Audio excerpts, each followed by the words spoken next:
ज्यांच्या अमृत महोत्सवी वर्षाच्या निमित्तानं आपण सर्वजण एकत्रित आलो ते सत्कारमूर्ती आदरणीय बालन उमाजीराव गोरे सर, कार्यक्रमाचे अध्यक्ष ज्येष्ठ स्वातंत्र्य सेनानी आणि या तालुक्याचे माजी आमदार आदरणीय गुरुनाथरावजी कुर्डे साहेब, ज्यांना राष्ट्रपती भवनातनं उद्याच्या 26 जानेवारीचं निमंत्रण प्राप्त झालं, ते महाराष्ट्र भूषण, मराठवाडा भूषण आदरणीय डॉक्टर दिलीपराव पुंडे सर, ज्यांनी गोष्ट माणसाची या पुस्तिकेला प्रस्तावना दिली, ते पद्मश्री हिम्मतरावजी भावस्कर साहेब, गोरे सरांचे वर्गमित्र आदरणीय कुलकर्णी सर, कंधार नगरपालिकेचे उपनगराध्यक्ष मन्नानभाई चौधरी, दुसरे आमचे मित्र संजयराव पवार, स्वप्नील पाटील लुंगारे, नगरसेवक भास्करराव नळगे, ज्या सकाळ समूहाच्या वतीनं या ठिकाणी गोष्ट माणसाची हे पुस्तक आपल्या समोर आलं, त्या अमृता देसरडा मॅडम, गोरे सरांचे सुपुत्र आणि माझे मित्र डॉक्टर संदीपजी गोरे, डॉक्टर सुधीर गोरे, कृषी उत्पन्न बाजार समितीचे उपसभापती सुधाकरराव कौंसले, ज्यांनी हे पुस्तक छापजेपर्यंत पुस्तकामधल्या कमी जास्त गोष्टीमध्ये अतिशय लक्ष घातलं, ते श्रीयुत राहुल गोरे, प्राध्यापक गंगाधर तोगरे, मधुकरराव पाटील डांगे, नगरसेवक समीर चाऊस, नगरसेवक आशिफ शेख, गंगाधर कांबळे, नगरसेवक पिंटू कदम, नगरसेवक सुहास कांबळे, नगरसेवक महेश पिनाटे, नगरसेवक कैलास कांबळे, राजू केकाटे, दुसरे कलंबरचे माजी सरपंच श्रीधर गोरे, ज्यांच्याकडे सूत्रसंचलनाची जबाबदारी आहे, ते प्राध्यापक श्यामसुंदर गोरे सर, गोरे परिवारातील सर्व सन्माननीय सदस्य, गोरे सरांना शुभेच्छा देण्यासाठी आलेले सर्व गोरे सरांचे हितचिंतक, बंधू भगिनी आणि मित्रो, गोरे सरांच्या अमृत महोत्सवी वर्षाच्या कार्यक्रमाच्या निमित्तानं मला या ठिकाणी उभा राहता आलं, गोरे परिवाराने निमंत्रित केलं, त्याबद्दल मी खूप त्यांचा आभारी आहे. तसं गोरे कुटुंबाचे आणि माझे संबंध गेल्या अनेक वर्षाचे आहेत. मी 1997ला जिल्हा परिषदेची निवडणूक कलंबरमध्ये लढवली आणि त्यावेळेस गोरे कुटुंब म्हणजे श्रीधर असेल, सगळेच असतील, आणि तेव्हापासून आजपर्यंत एक कौटुंबिक नातं जोपासण्याचं त्यांच्याकडून आणि माझ्याकडूनही काम झालेलं आहे. मधल्या काळामध्ये डॉक्टर संदीप गोरे सरांची आणि माझी ओळख झाली. मी मुलांच्या फोर्टिस हॉस्पिटलमध्ये माझ्या तपासणीसाठी गेलो पुणे साहेब, आणि मला असं कळलं की आपल्या कलंबरचे भूमिपुत्र सुपुत्र त्या हॉस्पिटलमध्ये एक नामवंत डॉक्टर म्हणून नावलौकिक आले, आणि ज्या दिवशी माझा आणि त्यांचा संबंध आला, तसं राजकारणी माणसाला डोकं असते की नाही फार माहिती नाही, पण डोकं दुखलं तरी मी त्यांना विचारतो गोळी कुठली घ्यायची. म्हणजे एकदम फॅमिली डॉक्टर, माझेच नाही तर माझ्या पूर्ण कुटुंबाचे फॅमिली डॉक्टर म्हणून संदीप गोरे सर आहे.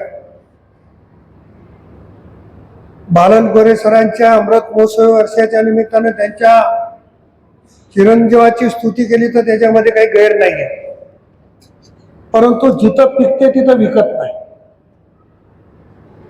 आणि मला जेव्हा कळलं की फोर्टिस हॉस्पिटलमध्ये संदीप गोरेचं नाव काय, मी आपल्या आशीर्वादानं अनेक वर्ष आमदार खासदार सगळ्या क्षेत्रात राहिलो, परंतु आपल्या भागातला एक भूमिपुत्र एवढं मोठं नाव लौकिक करतो, निश्चित गोरे सर आपल्याला देखील आपली छाती स्वाभिमानानं फुगेल एवढं चिरंजीवाचं काम त्या ठिकाणी आहे. कोरोनाच्या काळामध्ये मी स्वतःही अनुभव घेतला आणि अनेक लोकांना जीवदान देण्याचं काम हे डॉक्टर संदीप गोरे यांनी केलेलं आहे. जेव्हा मी कोरोनातून बाहेर आलो तेव्हा महाराष्ट्रातल्या आमदार मंडळीचे फोन यायचे की तुम्ही फोर्टिसमध्ये उपचार घेतलाय पण आम्हाला फोर्टिसमध्ये जायचं. आता फोर्टिस हॉस्पिटलची सगळी कहाणी सांगणार नाही, परंतु एक नामवंत हॉस्पिटल म्हणून ते हॉस्पिटल आहे. आणि गोरे सरांना निश्चितपणानं दोन्ही चिरंजीव, दोन्ही सुना मुली एवढं सगळं कुटुंब निघाल्याच्या नंतर आणि तुमची तब्येत बघितल्याच्या नंतर तुमची शताब्दी आम्हाला साजरी करावं लागते असं वातावरण निश्चितपणानं आहे. म्हणून गोरे सरांच्या शताब्दीच्या कार्यक्रमाला मंचावरचे आम्ही सगळे उपस्थित राहावं आणि आपणही उपस्थित राहावं. म्हणजे दोघांचाही स्वार्थ एवढा आहे की त्यांनाही वय मिळालं पाहिजे आणि त्यांच्या वयाच्या सोबत आपल्यालाही वय मिळालं पाहिजे असा त्याच्या मागचा उद्देश. गोरे सरांचं पुस्तक मी पूर्णपणानं चाललं नाही, पण थोडंफार चालताना मला पण असं वाटत होतं की एवढा उशीर मला भेटायला का झाला. जरी संबंध येत असेल तरी कुठल्याही राजकीय माणसाला एका मार्गदर्शक व्यक्तीची, मार्गदर्शक अभ्यासू गुरुची आवश्यकता असते आणि त्याच्यामध्ये कदाचित आम्ही कमी पडलो असं मला स्वतःला हे पुस्तक चालताना वाटतं. भाविस्कर साहेबांच्या संदर्भाने खरं तर पद्मश्री पुरस्कार मिळणं ही साधी गोष्ट नाही. आमच्या नांदेड जिल्ह्याच्या इतिहासामध्ये आतापर्यंत एकच पद्मश्री होऊन गेले आणि अख्खा जिल्हा त्यांना पद्मश्री नावानेच ओळखतो, ते पद्मश्री शामरावजी कदम साहेब. म्हणजे या पुरस्काराचं महत्व काय हे मी सांगण्याची गरज नाही, परंतु एवढा मोठा पुरस्कार मिळालेला व्यक्ती गोरे सरांच्या सानिध्यात येतो, गोरे सरांच्या पुस्तकाला आपल्या सद्भावना किंवा आपलं मनोगत किंवा त्या सगळ्या गोष्टीची भूमिका घेतो. त्याच्याबद्दल या विभागाचा आमदार म्हणून मी भावस्कर कुटुंबियाचं मनापासून मी स्वागत करतो. आपण आलात त्याबद्दल आपलं मी या ठिकाणी स्वागत करतो. पुंडे सरांच्या संदर्भात मी सांगण्याची गरज नाही. त्या नांदेड जिल्ह्यात नाही तर मराठवाड्यात एक नाव झालं, कोणालाही जर साप चावला तर माणूस म्हणतो की डॉक्टर पुंडे साहेबाकडे जा. आमच्या लहानपणी डॉक्टर NG कागणे होते नांदेड, ते आमच्या वाकडचे होते. गावाचं पुनर्वसन झालं म्हणून ते नांदेडला गेले. ते काय फार क्वालिफाईड नसले तरी त्या काळात क्वालिफाईड खूप होते, BMS. आमच्या कंधार आणि लोह्याच्या कुठल्याही पेशंटला विचारलं कुठं चालला, ते म्हणायच्या कागण्याकडे चालू. म्हणजे कागणे डॉक्टरांची एवढी प्रसिद्धी होऊन गेली होती, त्या पुढे डॉक्टर पुंडे साहेबांची प्रसिद्धी झालेली आहे. जसं मी डॉक्टर संदीप गोरेंच्या संदर्भाने बोललो, ते डॉक्टर पुंडे साहेबांच्या संदर्भात आहे. आणि पुंडे साहेबांचा सन्मान राष्ट्रपती भवनाने करण्याचं ठरवलं आणि उद्याच्या 26 जानेवारीला पुंडे सरांना दिल्लीला राष्ट्रपतीकडून निमंत्रण आलं. ही आमच्या जिल्हावासियांसाठी खूप मोठी स्वाभिमानाची आणि अभिमानाची गोष्ट आहे. म्हणून पुंडे सरांचं देखील या भागाचा आमदार, माजी खासदार म्हणून मी खूप खूप अभिनंदन करतो. गोरे सरांच्या संदर्भात या ठिकाणी अधिकचं बोलणार नाही, खूप मान्यवर बोलणार आहे. मी आपल्या सर्वांची माफी मागून थोडंसं पुढे जाणार आहे. परंतु संदीप गोरे सरांचे आणि माझे जे काही नातं आहे, माझे जे काही संबंध आहेत, त्या संबंधामुळं मी हा कार्यक्रम टाळू शकलो नाही आणि भविष्यातही गोरे कुटुंबाचा कुठलाही कार्यक्रम टाळता येईल असं मला स्वतःला वाटत नाही, कारण नातं एवढं घनिष्ठ झालंय. ते नातं कायम राहावा अशी परमेश्वराकडे प्रार्थना करतो.